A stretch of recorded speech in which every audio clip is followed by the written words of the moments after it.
જય માતાજી, જય ભોળાનાથ. કેમ છે બધાને? તો આજે અમારે બનાવવાનું છે પ્રોગ્રામ, નવીન પ્રોગ્રામ છે. નવીન પ્રોગ્રામમાં છે ઉત્તમ. તો હાલો આગળ વિડીયોમાં બનાવી રહેજો કે કેવી રીતના અમે બનાવી છીએ. જો તમે એવી રીતના બનાવતા હોય તો લાઇક શેર સબસ્ક્રાઈબ કરવાનું ભૂલતા નહીં.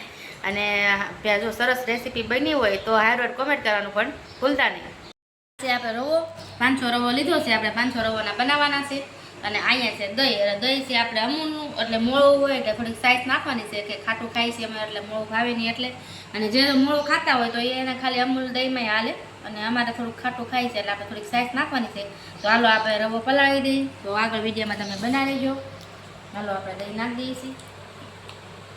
દહીં નાખી દીધું છે. તો હાલો આપણે છાશ નાખવાની છે. સાઈઝ છે આપણે ખાટી સાઈઝ છે. તો જો આપણે દહીંને સાઈઝ નાખી દીધી છે. એક વાટકો હજી આપણે એક વાટકો સાઈઝ નાખવાની છે, કેમ કે આપણે ખાટું કરવાનું છે એટલે. પછી આપણે જોઈએ તો પાણી નાખશું, હલાવતું જવાનું છે અને સાઈઝ નાખતી જવાની છે, કેમ કે બહુ ઢીલું કરવાનું નથી એટલે આપણે હલાવતું જવાનું ને સાઈઝને પાણી નાખતું સાઈઝ નાખતું જવાની છે. દહીંને સાઈઝ નાખી દીધી છે. અને હવે આપણે જરૂર પડશે તો થોડુંક પાણી નાખશું, કેમ કે રહેતા રહેતા પાછું થોડુંક ઘાટું થઈ જાય. તો જો આપણે રવો પલાળી દીધો છે આપણે. તો આપણે થોડુંક હવે પાણીની જરૂર છે તો થોડુંક પાણી નાખી દઈએ, કેમ કે આમ તો માપનું છે પણ રવો છે એટલે પોહે એટલે આપણે થોડુંક ઢીલું રાખવું જ પડે. એટલે એનું સમય આવે આપણે અડધી કલાક પલાળી રાખશું એટલે એ પલળ છે ને ત્યાં પાછું ઘાટું થઈ જાય એટલે આપણે થોડુંક માપ પહેલેથી જ આપણે આ થોડુંક આસું રાખીને એટલે રવો પોહે એટલે માપનું થઈ જાય. તો તમે જોઈ લો મેં કેટલું ઢીલું રાખ્યું છે. તો આપણે એટલું ઢીલું રાખ્યું છે. હજી અડધી કલાક થાય ને તો હાવ પોહી જાય.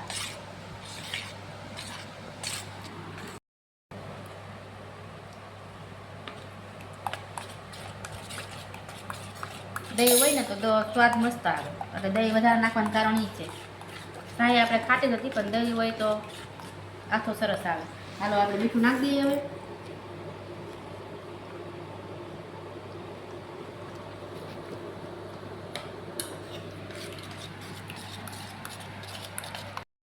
તો જો આપણે કેટલું ઢીલું રાખ્યું હતું તો ઘાટું થઈ ગયું જો.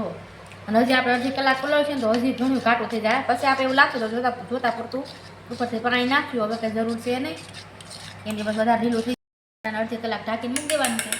પછી આપણે બનાવટાને અમે ખોલશું. આમાં ઢાંકવાનું છે. હવે આપણે અડધી કલાક પલાળી દઉં. એટલે આપણે કેટલા વાગ્યા છે? હજી 5 મિનિટની વાર છે. એટલે કંઈ આપણે 7 વાગ્યામાં તો જમી ન લઈ દિયાબત્તી એવું કરી ત્યાં હવે 7 જેવું થઈ જાય. એટલે જે આપણે કલાક જેવું તો ફાઇનલ થઈ જાય, 8:30 જેવું. ત્યારે આપણે આને ખોલશું તો આપણો આખો સરસ મજાનો કમ્પ્લીટ થઈ જાય. ત્યાં હવે આપણે બધો મસાલો સુધારીને કમ્પ્લીટ રાખી. દહીં પુદીનાની ચટણી બનાવવાની છે. તો જો આપણે પુદીનો જોઈને લઈ લીધો છે અને આમાં આદું છે અને આપણે મરચાં અને કોથમીર બધું મિક્સ કરી નાખ્યું છે. તો હાલો આપણે ચટણી બનાવી નાખી. નાખી દઈએ થોડું. હવે આપણે નાખી દઈએ મીઠું. સારું દીધી મારું. હાલો મેં મીઠું નાખી દઈએ. આપણે કેવા પૂરતી ખાંડ નાખી દીધી છે. ખાંડ નાખી પાણી નાખી દીધું આપણે. હા પાણી ખાંડ નાખી દીધું છે. હાલો મિક્સરમાં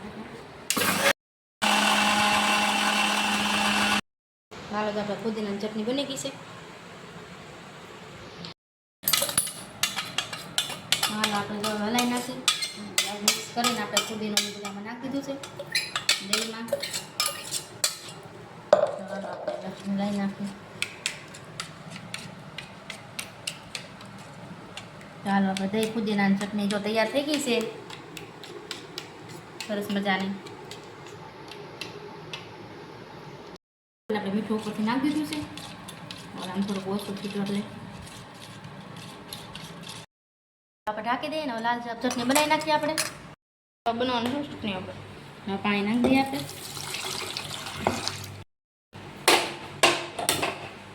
આપણે એક ચૂલો તવો મૂકી દેવાનો તપવા.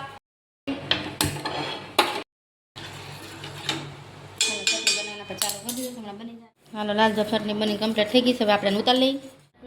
તૈયાર થઈ ગઈ છે. હવે આપણે બનાવવા મળી આપણે તૈયારી કરવા મળી બધી. હવે મસાલો સુધાર લીધો છે. આપણે આદું ખમણી લીધું છે. અહીંયા મરચાં સુધાર લીધા છે. અહીંયા ટમેટા અને કોથમરી. અહીંયા છે આપણે ડુંગળી. હાલ આપણે બધો મસાલો તૈયાર કરી લીધો છે ને આપણે જો અસલ આથો આવી ગયો છે તો જો અસલ થઈ ગયું ઘાટું આપણે આછું રાખ્યું હતું તો કેવું સરસ ઘાટું બની ગયું છે એવું લાગશે તો આપણે પાણી નાખશું હજી કાંઈ જરૂર લાગતી નથી હવે આપણે આવી રીતના બનાવી નાખ્યું છે એક તમને બતાવવા મિક્સ કરી દેવાનો છે અને આપણે જે બધું ચટણી બટણી જે નાખવું હોય છે તીખાશ કરવી હોય તો આપણે કરવાની છે તો આ તો તમને એક અમે બતાવ્યો હું કામ કે અમારો કેવો બને છે એટલે તમને એક કરીને બતાવી દીધું જો આવા સરસ બને છે તમે આમે બનાવી શકો છો અને મસાલો બધો મિક્સ કરીને બનાવો તોય બનાવી શકો પણ મસાલો મિક્સ કરીને બનાવો તો વધારે સારું અને આમે બનાવો તો આમે હાલે પણ આ થોડોક મસાલો અમુક જરીક નીકળી જાય નીકળે નહીં તમારા જો ઓલરેડી વાળો ઉત્પન્ન થઈ ગયો આપણે ના હજી એક આપણે બની ગયો હવે હાલો હજી એક આપણે એવું ટ્રાય કરી લઈએ તેલ લગાડી લઈએ પેલામાં મસાલો આપણે પ્લેટ કાઢી લઈએ હજી આપણે એક એવું તૈયાર કરી લઈએ છીએ અને પછી આપણે મસાલો મિક્સ કરશું બરોબર એટલે તમને બતાવી દઈએ છીએ કેવું બને છે એમ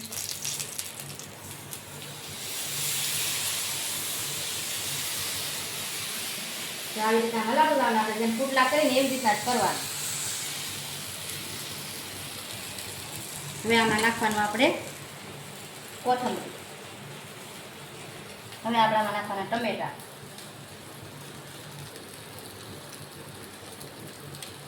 હવે આપણે નાખવાના કાંદા નાખશે મરચાં હવે જરીક નાખી દઈએ આપણે આદુ તો હાલ આપણે આવી રીતના આમ તૈયાર કરવાનું છે અને પછી આપણે આને મસાલાને આવી રીતના દબી દેવાના બધા મસાલાને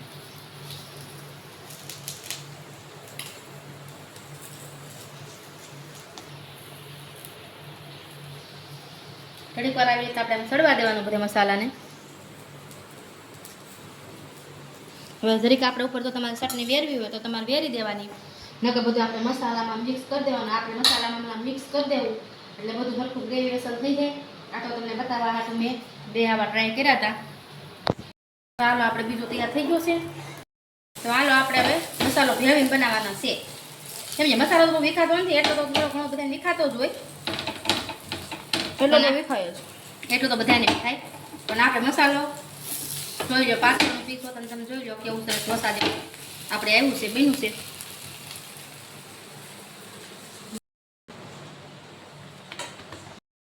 નાખી ટમેટા બધું મિક્સ કરી દીધું છે હવે આપણે એક નંબર સરસ બનવાનો છે બેના તો આપણા સરસ છે તમે જોઈ લીધા છે પણ આપણે મિક્સ કરી તોય સરસ થાય મસાલામાં આપણે ભેળવી દીધું છે અને મસાલાવાળા મેં આખી બનાવવા ઓલા આપણે મસાલો માથે ઉપરથી વેરીને હતા ને અંદર મસાલાવાળો ગરમ ગરમ ચાલો હવે આપણે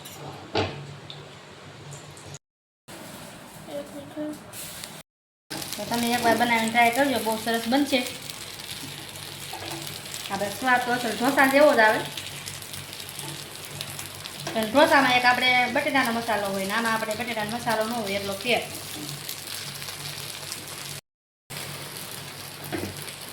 હાલો જો આપણે બની ગયા છે હવે ખાલી બે ત્રણ જ્યાં છે જો બે કા ત્રણ બનશે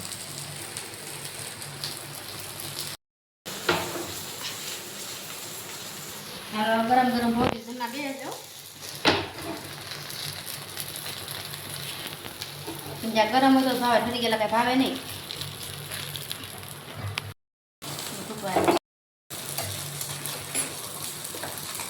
હાલો આપણા બની ગયા છે કમ્પ્લીટ હા હાલો ગરમ ગરમ ભોજી જમવા બેસે છે હાલો બધા આવી જાઓ જમવા ખાઈ ગયા કરી દઈએ છે ભોજી જમવા બેસે છે